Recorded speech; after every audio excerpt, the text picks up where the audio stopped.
Welcome to another video. For those who don't know me, I go by Joe Michael, popularly known as Trayon, and this is going to be a very lengthy video, of course. The reason is because there are lists of topics I actually do want to cover that we're going to look at, aside from the general ideology of how I trade. We're going to look at core principles and disciplines, trade plans, a whole lot of other things, volume sessions and the likes, right? Now, I started trading way back in 2020 during COVID. This was like March. And one interesting thing for me is the fact that I knew that there's money in trading, but first, I was not someone that was interested in trading at all. Right? I already had this opinion of trading as something that is not important, something that is not going to make me a lot of money, right? And over time, I've come to realize that you can make crazy amount of money from trading. There's a type of money you would make that even if you were to work for years, you would not make such amount. All right. I'm going to be giving you different stories along the line while we look at the charts and have a quick dive into range theory. So I'm not really going to talk too much on the theory aspect of the concept range theory. But one thing I want you guys to understand is if you need more information about that, there's a playlist on the Pip City YouTube channel. Just go to the playlist, 6 videos, watch everything. You get a clear understanding of the concept I make use of, right? Now, most persons on Twitter have actually conflicted themselves with range theory. Everybody be thinking range theory is the same thing as CRT. I would like to clear you guys, it's not the same thing, right? CRT is not in any way the same with range theory. So range theory is a concept I got from Wyckoff methodology. Most of you would have known, right? I'm a Wyckoffian by my trading, right? And I've traded Wyckoff for over 4 years. And in order to simplify how people see Wyckoff, I created range theory. Now, one of the greatest laws of trading is the law of supply and demand, which is also one of the 3 laws of Wyckoff, right? So, what the law of supply and demand, law of cost and effort, and then there's one last law which doesn't come to mind yet. And that's one thing to take note of, right? Market moves by demand and supply. Now there's a whole new terminologies when it comes to the other side of trading, which is footprint. You talk about absorption, passive orders, aggressive orders, aggressors, and all those things like that, bid and ask, right? All those focus on supply and demand regardless, right? Because for example, passive orders are like limits, right? So means on field mitigated zones or demand areas that price is yet to tap into. Aggressors are when those ranges or those zones are broken aggressively, right? That's price rather than reacting to it is reacting by rejecting or breaking through, right? So becomes flip zones and the like, right? So there's a whole lot of things you guys need to know when it comes to like trading. But I think one thing for a fact is the fact that it takes time and process, right? So now let's look at something I had in mind. First, I've always been a trader that I was not bothered by back testing. The reason is because I always looked at back testing like something that's not important. The reason is if you look at back testing, for example, you already know what the market did that week. So when you're back testing, you are not going to change your perspective. You know you're looking for buys because all through the week it was bullish, right? But there's a trick to that also by scaling to higher time frames like monthly and then right clicking or dragging the prices on your right screen of your trading view until everything on your chart becomes like a line and then just taking your replay to picking from any random place and then going back to 1 hour and then doing a proper backtest from that. Now that's a concept that earlier on I was never interested in, right? But when I came to learn of this method of backtesting, it became something useful, something different, right? Because that way you can fairly forecast the market as though it's yet to play out, right? Because you didn't have prior information if the market was bullish or if the market was bearish, right? But then again, it boils down to the strategy you make use of, right? So backstory, range theory is something you guys need to learn, right? I had students who printed this out in PDF, beautiful. That's something very, very important, right? If you have it by your side, I also had a copy of it. The one I gave to the public just contains 15% of the information about the concept itself, but I might likely possibility that I would say one or two things that's not in this particular edition, that's only in the private edition, right? Just for you guys to understand that there's a lot you can do. Trading simple, right? You don't need to complicate anything. All right. That's one of it, right? Now, I'm a swing trader, right? And the benefit of swing trading is that we tend to just hold trade and avoid being in the market every single time.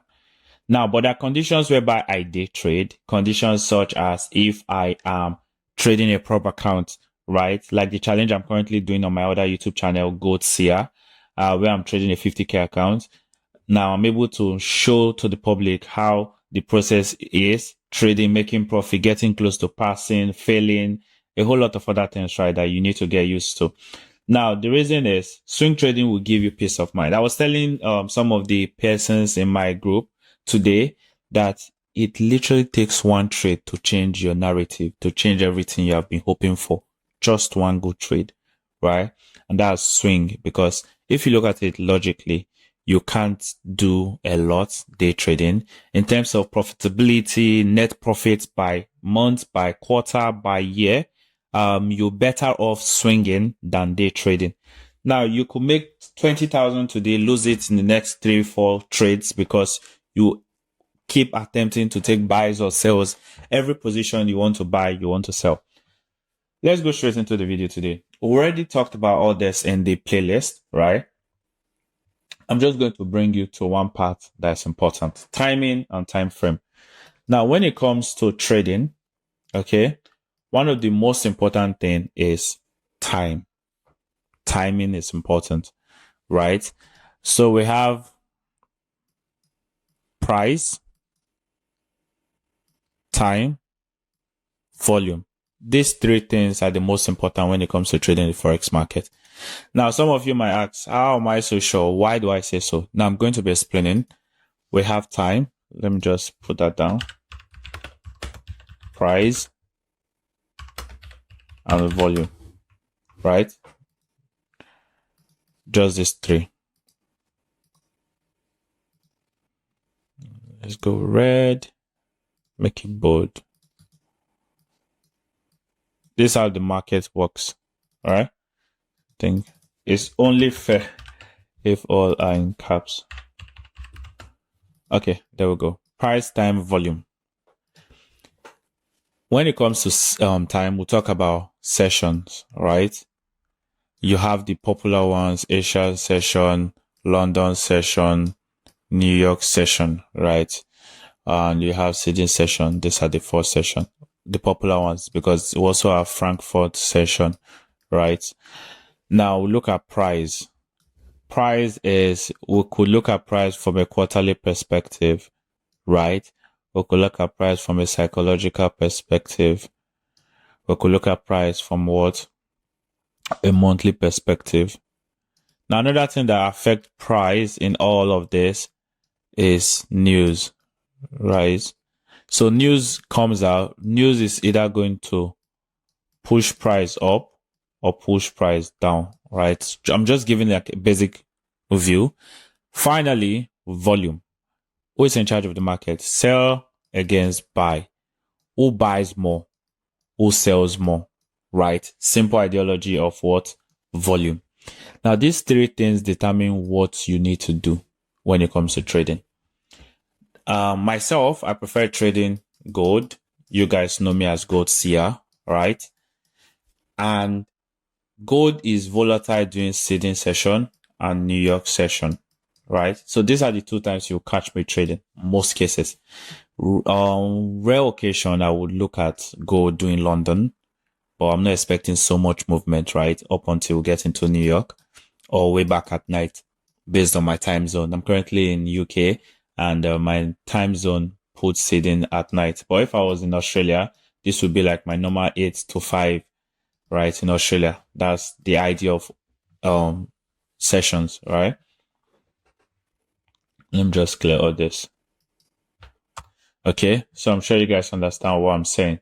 So moving on, these are the 3 things we have to look at when it comes to like trading the financial market: time, price, and volume. Now, quick question: how does this benefit our trading, right? If I know the best time the market moves and I decide to trade only during hours or moment of volatility, right, it makes a whole lot of sense. Now, let me explain further. I have to use my iPad for this. Okay, so practically, let's look at this from this perspective. Let's say trader A enters the trade by, okay, not think that's clear enough. So 1 minute. Let's say trader A. Okay, I think I have to.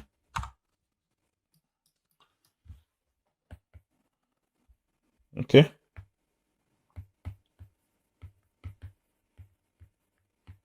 Trader A enters the trade by 6. Okay. I think it's clear like this. Perfect. I have to use my iPad to write. Enters the trade by 6 a.m. And then trader B enters the trade 1 hour before New York. 1 hour. That's what we call pre-session open, right? Before the market itself opens, this trader B. Now, trader A is looking to buy. The structure has been like this, right? So trader A bought from here and is already in profit. Whereas we have trader B, which is the blue line. Trader B knows that market is going to buy, right? Waits for market to come into this level before entering. Now, regardless of if both of them were never stopped out, let's say both of them have that stop here, right? Trader A entry will give smaller amount in terms of reward compared to trader B, who will give more, right? Now, that's one way to look at it. Sometimes it's not like this because there are cases whereby trader A could use lower lot size and trader B will use higher lot size.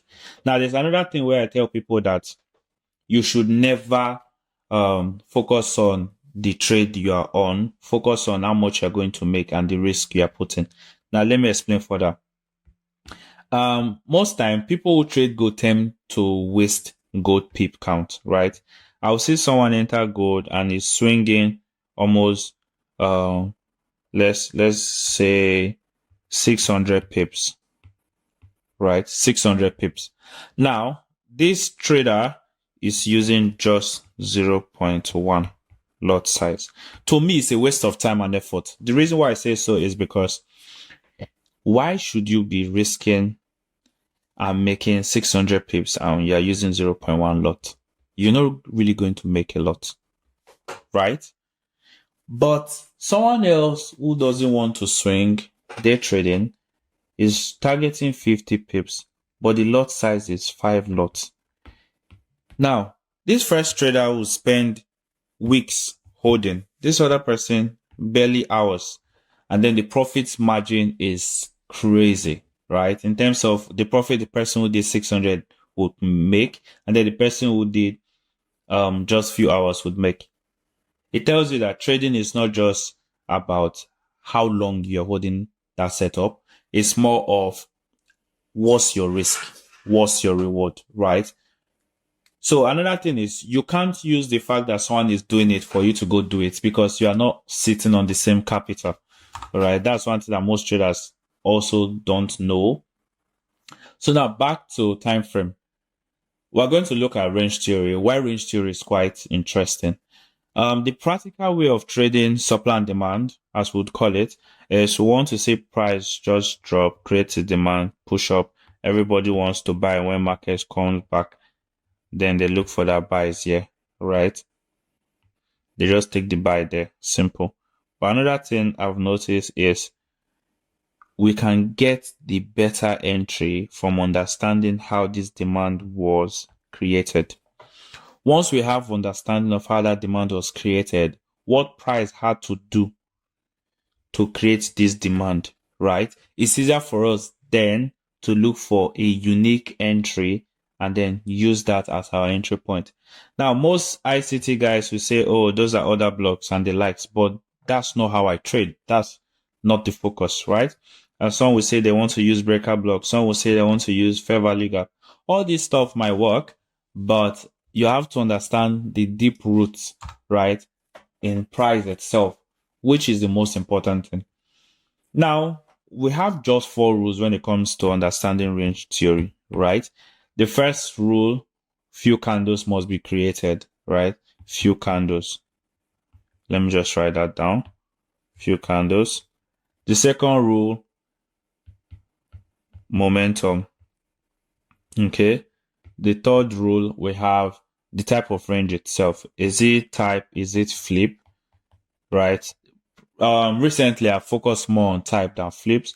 And then the last rule, structure, which focus on low against high, depending on the market, if it's bullish, if it's bearish, right? So these are things we'll have to take note of when it comes to trading range theory. Now, another thing we'll also look at is refining our ranges, right? Prior to this, we'll use the last bearish what? The last bearish candle. Let's say this is a shaded one, and then we have this.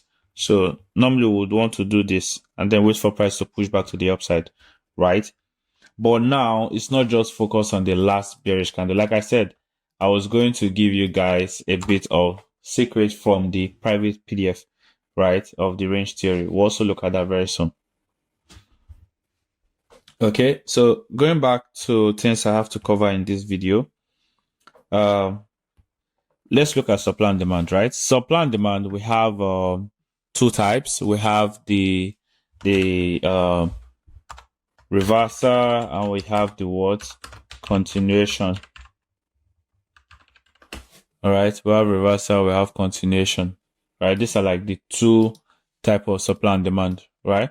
Now, for the reversal, we have your usual draw-based rally and rally-based drop, right? And then for continuation, you have rally-based rally, drop-based drop.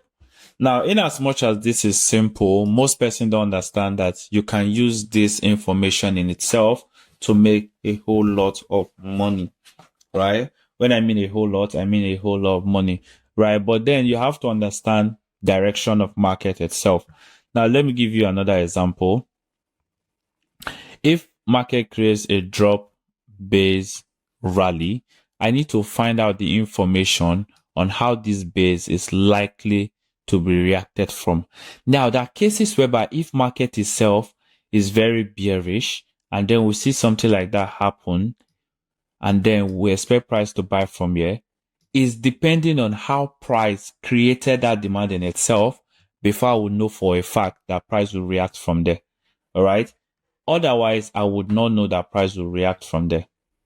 It's that simple. Okay. So if maybe, just maybe, rather than doing this, right, price did something else. Let me see. Let me show you what I mean. So price did this, right? Created that demand and then pumped like this. The case is different from the first example because we see that that's the structural point that market is still reacting from. So how the demand is created and how the supply is created and what happens when the supply or the demand is created is what is most important when it comes to trading supply and demand. All right. Now, another thing you have to take note of is trend, right? Trend. What is the market saying? Now, usually people explain market direction by swing highs and lows. Of course, those are correct, but that's not how I look at the market from my own view, right? I will show you what I see when I look at the market. So let's go. For an example, a usual SMC trader would do this for you. Low, high, higher low, higher high, higher low, higher high, higher low, higher high. So this is information we are proud to when we are learning how to trade, right? Which to me is just bullshit, right? The reason why I say so because that cases market will do something like this, right? How then do you define that structure using this initiative? All right. These are things you have to consider. Okay. The another important thing is understand that trends are created with flats. So we have trend, flats, trend, flats, just like that, right? Market will continually create flats while it's trending. It could be trending downward, but flats will still be created, right? So these flats are what is popularly called pullbacks, retracements, corrections, any name you want to give to it, right? But just understand that what trends and flats. Flat in the sense that they are sideways movement that ordinarily price has no direction. So it simply means you could be buying and then someone else is just waiting for market to what create series of flats for them to benefit of what the market really wants to do. It's that simple. All right. So let's look at this structure, for example. Question now is, if you were trading, how would you trade within something like this? Right? That's a good question, right? How would you trade within something like this? Would you want to wait for pullbacks? You want to wait for correction? You are seeing different highs, you are seeing different lows, right? Highs are created for a reason, as confirmation to tell you that the trend itself is likely to still continue, right? So if I have bullish structure, I want to keep seeing new highs. The moment I fail to see new high, I'm now skeptical about seeing if the structure itself will continue. The moment I start seeing lows, it verifies that supply is respected, demands are failing, buyers are done, sellers are now in the market. And the moment you stop seeing lows and you start seeing high, you then understand that structure again is changed back to bullish. Now, there are cases whereby we'll look at the market from a monthly perspective, and then what we see is quite different from what we'll see on a daily, right? Just to replicate something like this again for the sell side, all right? That tells you that the market in itself is very what? Dynamic. You can't really expect the market to move the same way it would on a normal day, right? But one important thing to note is structure will never be the same. But if you're smart enough, you could easily identify structure movement on what? Different time frames across the same pair. Now, there's something we call price repetition. Now, there are cases whereby I want to trade. I've seen gold do this and then do this. Then another day on another time frame entirely to do the same thing, slightly the same thing, and then I would expect the same reaction, right? Though these two scenarios look different, but there's a bit of similarity. This went up straight, but this had a pullback before going back straight. But we see that movement prior to that information, right? So this is something that you have to be very smart about. And if you're smart enough, you should be able to leverage on what? On this ideology of how price repeats itself, most cases, right? Trading is not so difficult. What makes it difficult is your ability to react immediately without actually thinking about it, right? So structure in itself is a pattern. Now you have your first pattern, which creates that first move, right? Now when we look at market profile, I don't think I added that in this PDF, right? But it's in the private PDF. Market profile tells you a whole lot when it comes to trading, right? We have two segments of market profile, right? So this is the first one, whereby price comes back into C, ABC. But this representation is quite easy. Now, market profile, what we have to understand is we have our first high and our second high, right? Now, we have our first low and our second low. Why are these levels important? It tells you who is in charge of the market. Now, for me to validate a buy, price must create first high, second high, first low, second low, right? Now, if you look at this, I'm not saying higher highs and lows. No, I'm not following structure like that. Now, what I'm saying is this is the first low, this is the first high, second low, second high. The moment this is printed, I now believe market is what? Bullish. I will only sell or look for sell opportunity if price breaks L1. So let me just use something different. Okay, sharp color. So if price should break L1, then I'm interested in what? Shorting. Otherwise, market to me remains bullish. There are cases that my friends will be like, Joel, this trend has changed. I think it's selling. I'm like, no, it's still bullish, right? That's because on a higher time frame, I'm saying something they are not. I have access to an information that they don't. It's that simple. All right. Let me just show you this. Okay. So now I will keep looking for buys within this structure until price breaks this. Now, like I said, there are two segments, right? This is the first one. The second one is we could have L1, H1, L2, H2, and price breaks through L2 before pushing back to the upside. But the fact that L1 was never broken through means that my bias of buys is still very much correct. And that's one of the most important things I focus on when looking at structure. Now, the cycle continues. Once H2 is broken, we look at the next L1 because we want to see this mitigation first. Either price is coming to mitigate this level. Once we have that mitigation and then creates a new high, this becomes our new L1. This becomes your new H1. The cycle continues over and over again, right? Nothing really changes. Now, if we look at the bearish part of this, is the exact same thing, all right? So I'm going to explain this and how you use it. So understand, for bullish market, I think I should type this. For bullish market, right?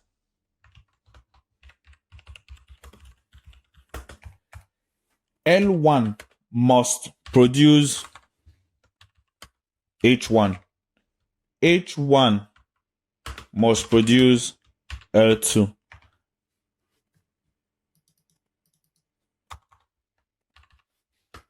And L2 must produce H2. For bearish market, same thing. H1 must produce L1. L1 must produce H2. Then H2 must produce L2. This is all you need. When it comes to market structure, this is the only information you need. Now, let me explain. We have H1 here and we have H2 here.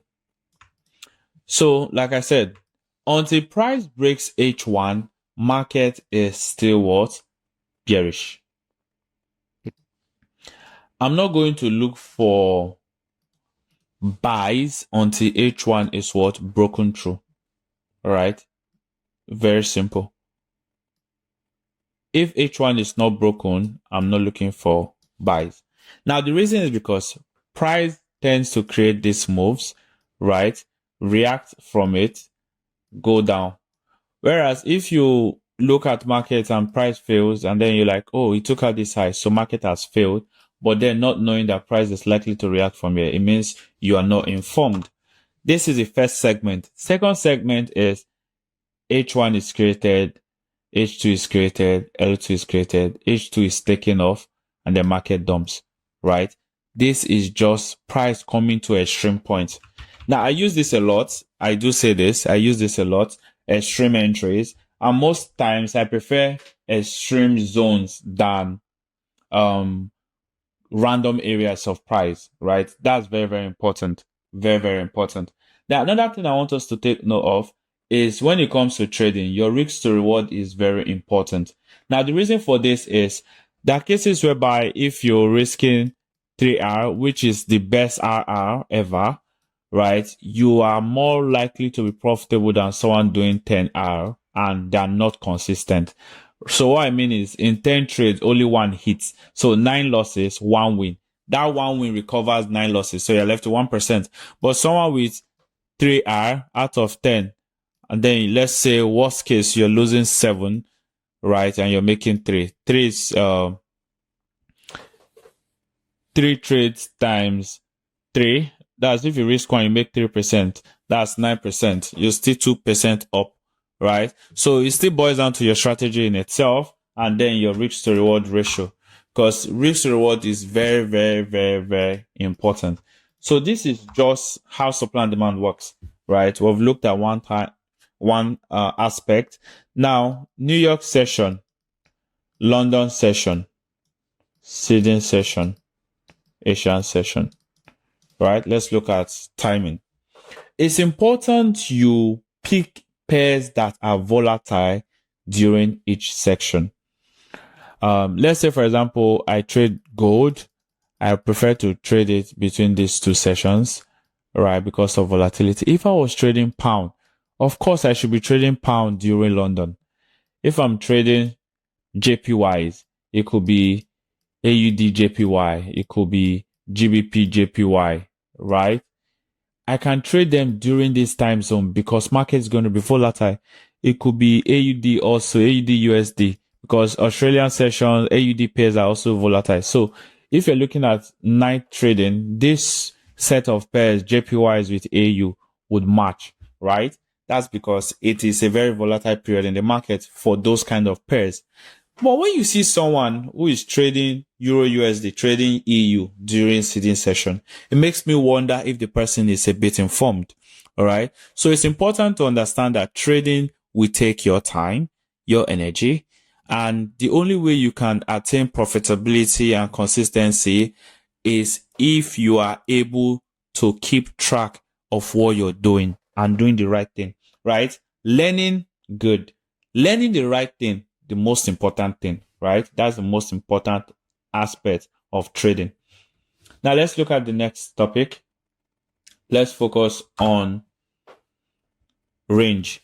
Now we have two types, right? We have two models for the range theory. We have our type.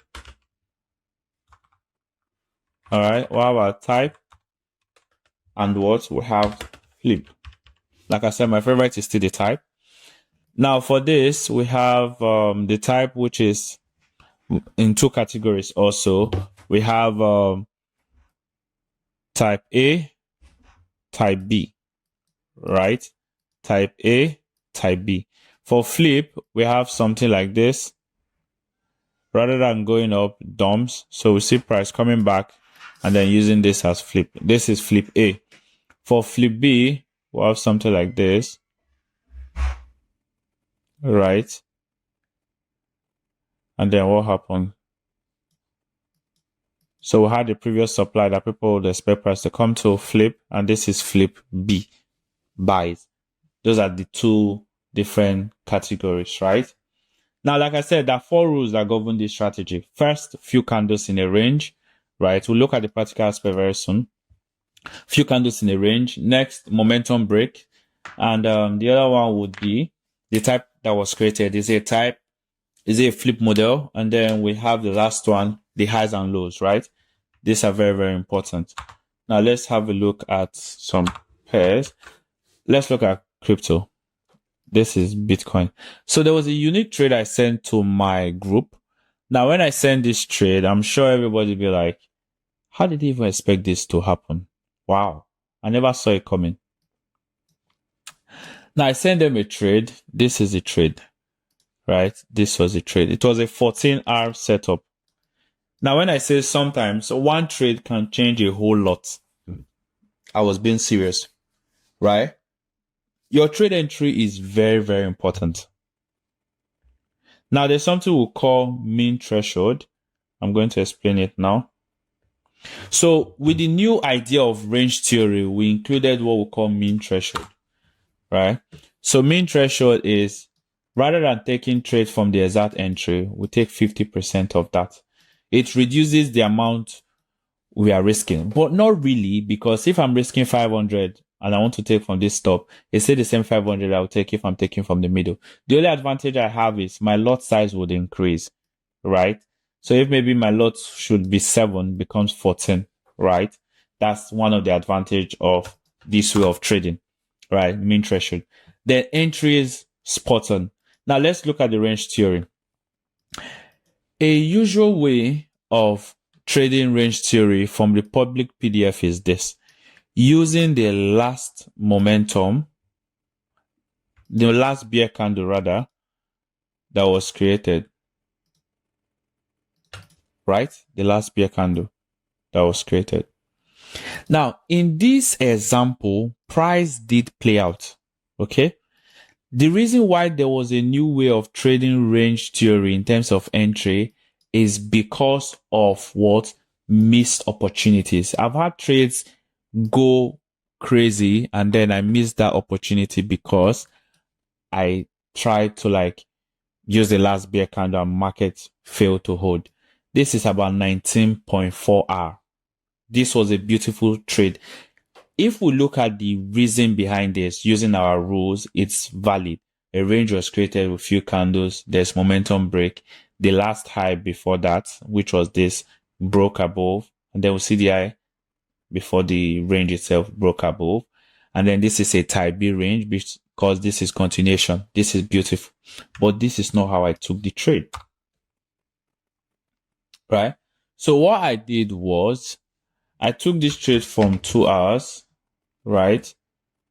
And I took the high and I looked at the low. So I was focused on two things, the high of that range and then the low of that range. Then I asked myself, do I want to risk a lot? But the important part is I didn't take this trade because I trade just gold. Now this is what I did, right? So this is high to low. And then the entry was what? 50%, which is what? Mean threshold. So if we calculate this and we'll take it back to that high, this is still almost the same RR, 19. But what's the difference between this and the previous one? The difference is that for the previous one, the likelihood that price would miss your opportunity or your entry is higher than this other method of trading. Now, let me expatiate this better. For example, if I was to trade and I use this last zone, right, I might miss my trade. But if I use the momentum itself, I will still be in that setup. I'm trying to see if I can find any exact example that aligns with what I just said. That way, it will be easier for me to explain. Can we find anything like that on BTC? Let me see. Any buy example? But one thing you need to take note of on BTC is that BTC mitigates 50% a lot, right? So it likes to do like how will I put it? A very deep pullback, right? Just come into it completely before pushing back to the upside. I'm trying to see if I can find any example, but I can't find any. So let's just go on. Now, trading is difficult because of discipline, right? There are persons who have traded for a long period of time, but they're not making the kind of money they want to make because they're not disciplined. But if you take time to get that information and then you are disciplined enough, you make a whole lot of money. Okay. The psychology of trading, when people talk about psychology, I tell them that it's not really about psychology. It's focused more on, are you ready to risk? If you can't accept it, then just stop. Why did I refine my entry or the way I use range theories? Because I wanted perfection, right? This is one of the things I did to change how I trade. Now we're going to be looking at what? Volume session. Now I started using volume session since 2021. All right. And one good thing about this is you are able to see where the actual volume is. Now for volume, we have POC, which is just the most important part. And then we have value area, right? So this POC shows you where 70% of that move is coming from. So whenever you see a long candle, the candle itself, the fact that it's bullish does not mean that buyers are pushing it up. Sometimes buys are controlled by shorts, right? Some bullish candles you see are controlled by shorts because they want to sell at a very high price. So they try to pump it back up, right? Even though they were in short positions before, they rather hold that loss for a short period of time because they want to dump market back again. But the idea is make it look as though market will never dump. And when that happens, and market dumps, most persons are caught off guard, right?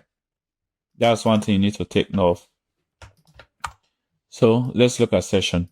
Now, you see, mine is blue, right? I think you can save different theme. You can choose your theme. You can change the color, right? So mine is just red by default. So if probably I want blue, I could use blue, but it's red, always on red. All right, so you can increase the thickness, the line. Okay, so let's just use this. Right. Okay, so we have value area low, value area high, but I think you can see it like this. It's within the box. But now let's look at my entry. All right, the entry I was explaining just now. So you see that this session works per day, right? It gives you this volume for that day. Okay, volume for that day, not really minute by minute. So if I go to daily, you see that every session is 1 day. Currently, you see the one for today, the one for yesterday, the one before that, and the whole lot. Right? It's that simple. You see volume for that candle. So every day has its own volume. Look at 2 days ago, the candle, the volume was from this area, and then you see how the next day came back to mitigate it first, right? Just like that. So if we go back to 12 hours time frame, where we're coming from, let's take a quick dive into this level. So what we see here is, so let me explain. So we have what we call B and we have A. So this is just something you will see on the volume session, right? Now, the first time I used this in 2021, it was quite interesting. I think for my students who are in Pip City, if they go back to some of our Zoom recording in 2021, they will have access to a lot of information about this, right? So we have sellers, buyers. So ideally, normally they'll tell you bid and ask, that's buy and sell. But on the footprint or on the volume session, right, that gives you, this session is just to tell you momentum of the candle. You have more shorts than what buys, and regardless of that, price still pumped. Right now, most of the pump, 70% of the move came from this level. So let's assume sellers are telling themselves, I think at this juncture, I'm going to pack up my shorts, right? And then maybe they entered more short and then price, they pumped it, came back, closed that short just to re-enter. So this is why demand and supply is important. We'll talk about the base structures and all that. So you see that rally, base rally, right? Price comes back and then mitigates it. Very simple. Okay. Very, very simple. So that's one thing to take note of, right? How price reacts in terms of volume. I'm not going to go in depth on that, but we have that. Now, if we look at the next one, this is another structure. 70% of sellers are also resting here, right? Decided time will let go, market might not come back, pumped again, dump, just to mitigate that level. Now we have the next move. So telling you likelihood of moving again, we could see price coming back into this area, right? And then we'll have this other one. See how price is pushing for higher pricing. Now, one thing about trading, I use what we call psychological levels a lot. So let me just turn off this session. Now, if we look at the first psychological level in terms of quarter movement, we have 60,000, 65, 70, 75. Then I brought in the middle. That's half of everything, right? So now we are close to 77,500. I don't trade BTC now, right? I've been trading gold for 4 years, and last 3 months I've only touched gold, right? But I do see movement in a quarterly perspective, broke from year to year, just like that, right? Market keeps moving. Now, one thing as a trader I would advise you to do is get a trade plan. There are people who trade, they don't really have a plan, and because of that, anything that comes their way, they just take it, right? Trading should not be like that, all right? So before we come to the final part of this video, we're about to round off, let's take a look at gold. And we're going to look at gold from a different perspective, Fibonacci, right? Or Fib sequence. So my Fib setting is 75%, just 75%. First target is 1, second target minus 0.5, right? Simple. That's 3R, 5R. Very simple. So let me see if I can use MT5 for this. 1 minute. Okay. So let's look at this trade, for example. Now this level, yeah, how price react from here is crazy. So how do we use the Fib sequence? So I just draw my Fib. If I'm looking for buy, I draw from low to high. How do I know low to high? So let's explain. We have our low, we have the high, all right? But primarily, it's supposed to be from low to high before the pullback. So the pullback itself is your entry. Okay, so if I move my fib back from low to high, you see that price pulls back to 75% and the market push back to the upside. Now, is this important for my strategy? Yes. So let me explain further again. Now, fib is something I've been using for a long period of time because I understand that trend, right? Markets might print this kind of structure, but that doesn't mean that it will forever buy, right? You know, when they expect price to keep buying just like that. Trading does not work like so. There will be what? Pullbacks. Right? You expect pullbacks and then you expect market to what? Continue higher. Right? It's that simple. So the same thing we'll have to look at. Let's go to 2 hours time frame. Okay, so we'll have the same thing here. Right? So there will be pullbacks. Now every pullback could be an opportunity to re-enter. Sometimes it might not be the pullback we want. Right, but it's something to look forward to. Now let's look at this, for example. So this was our last structure for range, right? This was our last structure. And we'll see how price mitigated it. This was beautiful mitigation, right? Mitigated it. Now the one before that was this also, range, and then the same thing. Watch how price mitigated it. All right, just mitigate and dumped. Now I'm expecting price to dump again because I have a limit here, right, to see how price will dump. Now this entry itself that I have is based off 75% of my fib, right? So just drawing from here to here, right? I'm waiting for price to come back to 75% before pushing back to the downside. I understand that there are a lot of persons looking at this range here for buys, but like I said, when I drew this before, that if price does this and then does this like this, you should expect a move back down, right? The reason is because if price really wants to show that buyers are in control, we should see new highs. When market is selling, you will keep seeing lows. When market wants to buy, you should be seeing highs, right? It's that simple. But in this case, I'm seeing more lows than highs, right? So, and these lows, market is telling you, okay, I printed this move. Now expect me to write back down. It's that easy. We have been buying for a long period of time. So there's also possibility market is going to what? Sell for a long period of time, right? But that doesn't change the fact that the market itself is what? Bullish on the higher perspective, right? Because gold have been selling for a lot of time now, right? So now let's look back again. So we have this. This was the other one I marked out on the MT5 that we just saw, right? So we have this. And then we'll see how price what mitigated these ranges, right? Now, 75% helps you look at market from a different light. There are some trades ordinarily I would not take, but seeing how price creates range, I'm interested in those setup, right? So we see how price mitigates this level, okay?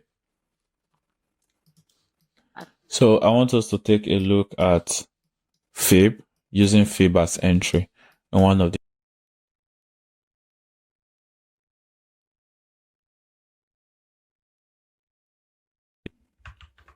So now 30 minutes time frame, if you were to enter this trade, of course, you missed this opportunity, but where was the best re-entry? This is the best re-entry. Ordinarily, if I was using my strategy range, I would miss this setup. And this was what led to addition of fib to my trading, right? I would miss this setup. You can see price never got there, right? We would have missed the trade. But because there is fib and I fully understand how market works, right? I would rather take the entry from that fib zone, which is 75% of my fib, my stops here, and then you have your 5R, right? 5R setup. Beautiful. Now, but someone else who uses range, because this range theory concept works, And this rule was followed to the T. Few candles, momentum, break of previous lows and all that. But what you notice here is we had a long period of flat, right? Trends and what? Flat. Market created this flat for so long, right? We'll see how price is creating flat until an aggressive breakout here, giving us the indication that market is likely to what? Continue higher. Now, another thing you have to take note of is this level. Where did this price react from? A flip point, right? If I mark this, we have this flip point. Now, a quick study, if we go to a lower time frame, let's say 10 minutes, let's say, you will notice that price rated a unique high, which is this, took that liquidity, and then we see market move back to the downside. Now let me go back to 1 hour, because sometimes I like to stick to a particular time frame. Now 1 hour, this is what you see. Took that liquidity and then continue back to the downside. There's no body close above. So most likely that some persons are still expecting price to come here, but Fib have used that zone. And because of how price reacted from the Fib, I don't really see gold pushing high anymore. But one funny thing about gold is that market is crazy. Anything can happen at any time, right? If we go to 10 hours time frame, what you see, this is a clean mitigation of price here. Let me go lower. Let's say 5 hours. Okay, I'm trying to see if I can get a single candle there. 8 hours. Okay, we'll have a single candle. So this candle will close in the next 6 minutes. So we're seeing this reaction, this momentum back to the downside, right? In as much as price pumped, right? Everybody was excited about these buys. You can't compare that to the sell momentum that was created. That's one thing to take note of. And then we see the volume. There's volume here. This sell momentum volume was here. The moment this wicked, we had another momentum here, right? And now we have this momentum for this candle itself. Like I said, on daily time frame, we see this momentum. So we still have momentum to mitigate here that is just resting below. So now this is 3 hours, all right?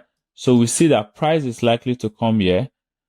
So if I'm guaranteed that price will come here, I'll rather wait to get in on that short and then target all these lows as what? Liquidity point.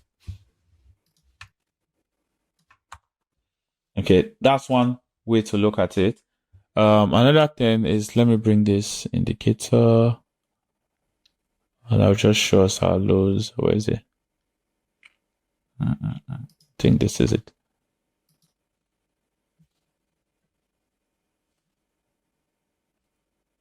Okay, now this notice.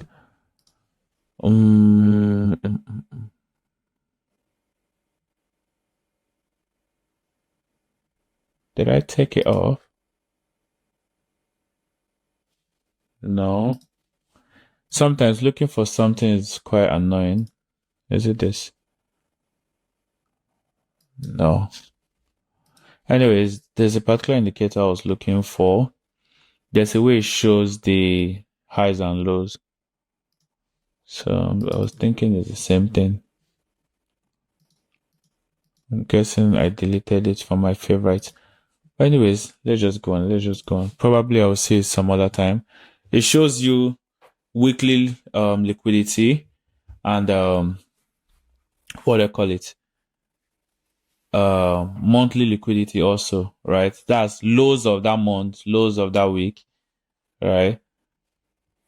Let me see.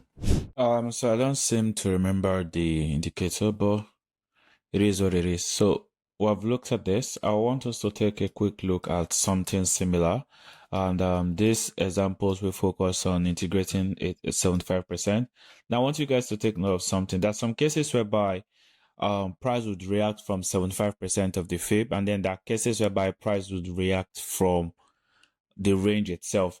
So question now is, how do you know which levels to use when analyzing the market, right? So this is AUD card. For example, if we look at this is a big question mark because price never got into this area, right? And this was supposed to be 75% of this full move.